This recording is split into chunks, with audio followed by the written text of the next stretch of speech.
It's not very often women talk about getting pregnant from a frozen egg of their own or a donor, but over the past few years, this method has become more popular and effective. My Egg Bank is a network of high-quality infertility centers that provide frozen donor eggs to patients in the U.S. and in Canada. And here today to talk much more about this process is Reproductive Biology Associates Medical Director, Dr. Daniel Shapiro. Welcome, doctor. Thank you for having me. Well, thank you so much for being here. How did this all come about? Well, about 6 years ago, our lab director, a gentleman named Peter Naj, took an existing freezing technique and modified it. Some would say perfected it. The technique is called vitrification, and it replaced an older egg freezing technique, which we've been doing for 15, 16 years, called slow freezing.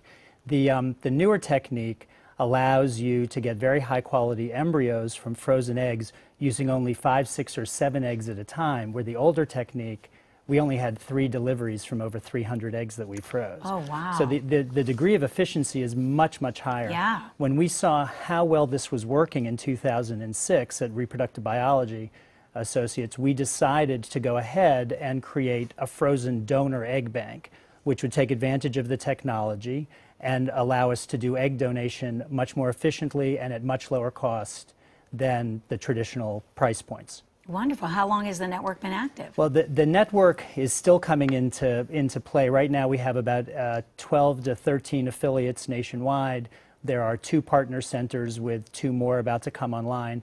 The difference is a partner center actually produces frozen donor eggs, while an affiliate is a practice, say in New York or Boston or in Kansas City, wherever, that actually uses the donor eggs to help treat their patients. Okay, and let's talk about that one first. Let's say I'm a mom, or I want to be a parent, and I come to you. Walk me through the process. Sure. Well, let's be honest. Most people want to be pregnant with their own eggs. Sure. And so the process, actually, what we see is really the tip of the iceberg, because most people have been trying on their own for quite a while, and it's not until they realize that there's some difficulty, and 1 in 8 couples have difficulty getting pregnant. It's a very high number. Right. Many will get pregnant with low-tech technologies. Some will need in vitro fertilization and will be able to get pregnant with their own eggs. But as a woman gets older, her egg supply diminishes a lot. And so she gets to a point where even if she can ovulate and produce eggs, those eggs aren't going to result in a healthy pregnancy. And so usually in the late 30s or early 40s, women start realizing there's this other option, and they start asking about egg donation. When a patient asks us about egg donation or decides to go ahead with egg donation, they basically enroll as a new patient, or they may be an existing patient who's tried IVF with their own eggs already, and they decide to select a donor. They go through a basic workup, they go through a brief evaluation, and then they select from our donor database. Wow. Okay, and talk about the time, between, what is the wait time between when it's frozen and when you actually want to try and conceive? Well, sure. No, that's typical. Well, see, that's the beauty of egg freezing, is if we are collecting the eggs and freezing them up front, then they're already there. And so when a patient comes in and decides to do this, she may be able to enter treatment as soon as 2 or 3 weeks later. Wonderful. And be done within 5 to 7 weeks. Wow. In the old days, and this still goes on in the U.S., this is what we're doing is kind of novel. In most practices, the donor has to come from either a donor agency, or the practice screens the donor themselves and then matches the donor up to the recipient. They have to coordinate the cycles. It can take months, even years, to find a suitable donor. Frustrating Very for the frustrating. wannabe parents. Yeah. Very frustrating, yes. So this takes the frustration away. This takes the wait time away. The cost is about half. That's what my next question was going to be. You mentioned that compared to the traditional treatments, this is more cost-effective, in addition to being just plain old effective. So talk to me a little bit about price. Right. So let's say you wanted to do egg donation in New York or California or anywhere in a major large metropolitan area. You could easily spend $35,000 to $40,000 for this process. When you go through a My Egg Bank cycle through RBA or one of the other partner centers or an affiliate center, you are going to spend $16,500. We guarantee 2 high-quality embryos. When that happens, when 2 high-quality embryos result, single embryo transfer results in pregnancy almost 2/3 of the time, 65% of the time. Wow, that's wonderful. And if you put 2 back, it's 70%. But honestly, we don't really push. Really? We like people to take 1 at a time because it's safer. Yeah, absolutely. That's the other thing about egg freezing that's really important, is it brings a measure of safety to this whole process, both for the recipient and for the donor.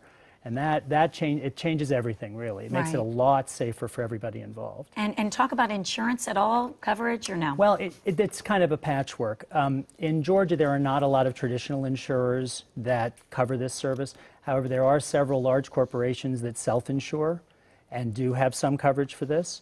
And there are some patients who work for companies that are based in states where it's required by law that there's coverage for this.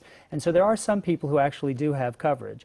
A lot of people are surprised when they look through their insurance plan and they find out that there actually is some benefit.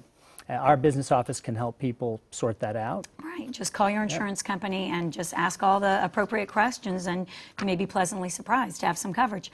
And is this more effective way? Talk about the numbers. Sure. The process. Okay. So, pregnancy rates with a person's own eggs decline starting at about age 27.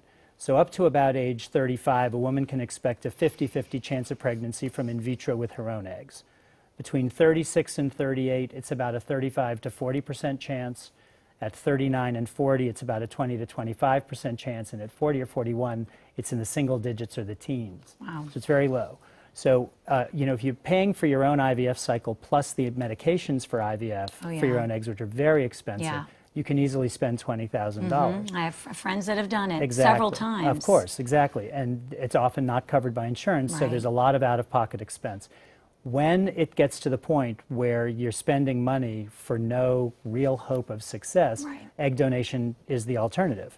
And you spend actually less with an egg donation cycle than you would at that point for your own IVF with triple the pregnancy rate. If you only have a 20% pregnancy rate with your own eggs and a 60+% pregnancy rate with donor egg, the real challenge is to get past the obvious barriers, the psychological and the emotional barriers to giving up on your own eggs. Right, right.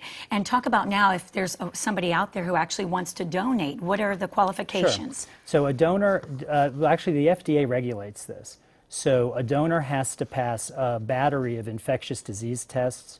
She goes through psychological testing to make sure, frankly, she's not crazy. Right. We are an anonymous program, and we don't want donors or recipients getting entangled into some of the craziness that can occur. Sure, sure. Right. I'm sure there's an age range, right? There is. They must be 21 to age 30. Oh, wow. They have to be either in college or already graduated, so they have to have an education. Okay. Our minimum height requirement is somewhere between 5 foot and 5'3". Depends a little bit on ethnicity. And they have to be near ideal body weight. You can be maybe 15 to 20 pounds overweight. And those are all issues of health and safety. Of course, yeah. So once somebody meets those basic criteria, they can go to our website, myeggbank.com, and there's a link on the website that a donor applicant can click, and she can fill out an application online. Wonderful, and simple enough, and go through the process and find out if they will be eligible, basically. Correct. We do, and all the screening we pay for, of course, and if the donors are compensated, they earn between $6,000 and $7,000, depending on which donation they do. Okay. They agree to anonymity. They agree to relinquish any parental claim. And so, yes, they are to some degree doing it for the money, usually to pay for education. Right, right. But all of them, especially since we know they're normal because they go through psychological testing, there is an altruistic motive in pretty much every donor that we approve. Oh, that's wonderful. Thank you so much for making us aware of this. We appreciate your time. My pleasure. Thank you. And if you would like some more information, log on to myeggbank.com or call 404-257-1900. And this segment was paid for by Biology Reproductive Associates.